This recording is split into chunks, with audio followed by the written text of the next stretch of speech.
Seller ਦੇ ਮਿੱਤਰੋ, ਮੈਂ ਤੁਹਾਡਾ ਆਪਣਾ ਵੀਰ ਮਲਕ ਬਸ਼ੀਰ ਦੇਸ਼ ਪੰਜਾਬ YouTube ਚੈਨਲ ਤੋਂ ਇਸਲਾਮਾਬਾਦ ਦੇ ਵਿੱਚ ਆਬਾਦੀਆਂ ਦਾ ਢਾਟ ਹੋਈ ਆ। ਇੱਕ ਖੌਫ ਬਣਿਆ ਹੋਇਆ ਤੇ ਲੋਕਾਂ ਦੇ ਸਿਰਾਂ ਤੇ ਖੌਫ ਦੀ ਤਲਵਾਰ ਹਰ ਵੇਲੇ ਲਟਕ ਰਹੀ ਹੈ। ਅੱਜ ਕੀ ਹੋਏਗਾ, ਕੱਲ ਕੀ ਹੋਏਗਾ, ਅਗਲਾ ਨੰਬਰ ਕਿਹਦਾ ਵਾ। ਮਾਯੂਸੀ ਤੇ ਨਾਉਮੀਦੀ ਦੀ ਫਿਜ਼ਾ, ਖੌਫ ਦੇ ਬੁੱਤ ਨੇ ਲੋਕਾਂ ਨੂੰ ਘੇਰੇ ਹੋਏ ਆ।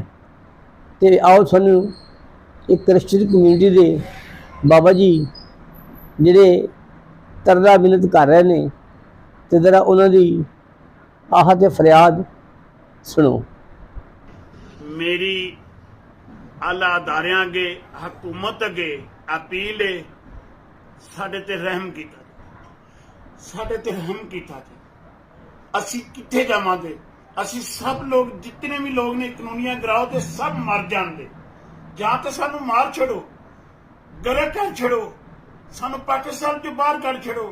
मैं पूछना चाहता हूँ वज़ीर आज़म साहब से, सदर साहब से, पीर मार्शल साहब से भी सानू पाकिस्तान ਦੇ ਵਿੱਚ ਸਾਡੇ ਪਿਓ ਦਾਦਾ ਪੈਦਾ ਹੋਏ, ਉਹਨਾਂ ਨੇ ਕੁਰਬਾਨੀਆਂ ਦਿੱਤੀਆਂ। ਅਸੀਂ ਤੁਹਾਡੇ ਵਾਸਤੇ ਦਿਨ ਰਾਤ ਦੁਆਵਾਂ ਕਰਨੇ ਆ।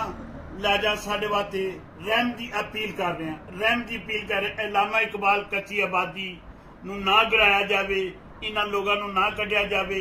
ਇਹ ਤੁਹਾਡੇ ਪਾਕਿਸਤਾਨ ਦੀ, ਤੁਹਾਡੇ ਇਸਲਾਮਾਬਾਦ ਦੀ ਖਿਦਮਤ ਕਰਦੇ ਨੇ। ਅਸੀਂ ਖਿਦਮਤਗਾਰ ਲੋਕ ਆ, ਅਸੀਂ ਮਜ਼ਮਤ ਕਰਨ ਵਾਲੇ ਨਹੀਂ।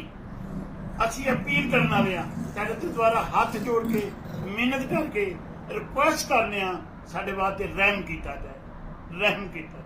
पाकिस्तान जिंदाबाद।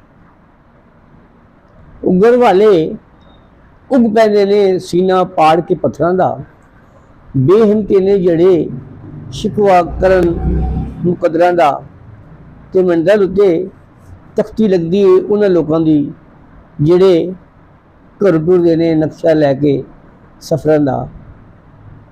ਅੱਜ ਵੇਲਾ ਵਾ ਕਿ ਤੁਸੀਂ ਸਾਰੇ ਇਕੱਠੇ ਹੋ ਜਾਓ ਤੇ ਬਿਸਤਰੇ ਮਰਗ ਦੇ ਸਿਸਕ ਦੇ ਮਰਨ ਨਾਲੋਂ ਚੰਗਾ ਵਾ ਕਿ ਮਰਦਾਨਾ ਵਾਰ ਮੁਕਾਬਲਾ ਕਰੋ ਤੇ ਆਪਣੇ ਜਾਨਾਂ ਦਾ ਨਜ਼ਰਾਨਾ ਦਿਓ ਤਾਂ ਕਿ ਆਉਣ ਵਾਲੀਆਂ ਨਸਲਾਂ ਸਕੂਨ ਨਾਲ ਤੇ ਤਾਰੀਖ ਲਿਖੀ ਜਾਵੇ ਕਿ ਸਾਡੇ ਵੱਡਿਆਂ ਨੇ ਕੁਰਬਾਨੀਆਂ ਦੇ ਕੇ ਸਾਡੇ ਘਰਾਂ ਨੂੰ ਬਚਾਇਆ ਹੈ। ਜਿਵੇਂ ਜਿਵੇਂ ਪਾਕਿਸਤਾਨ, ਜਿਵੇਂ ਸੋਹਣਾ ਦੇਸ਼ ਪੰਜਾਬ।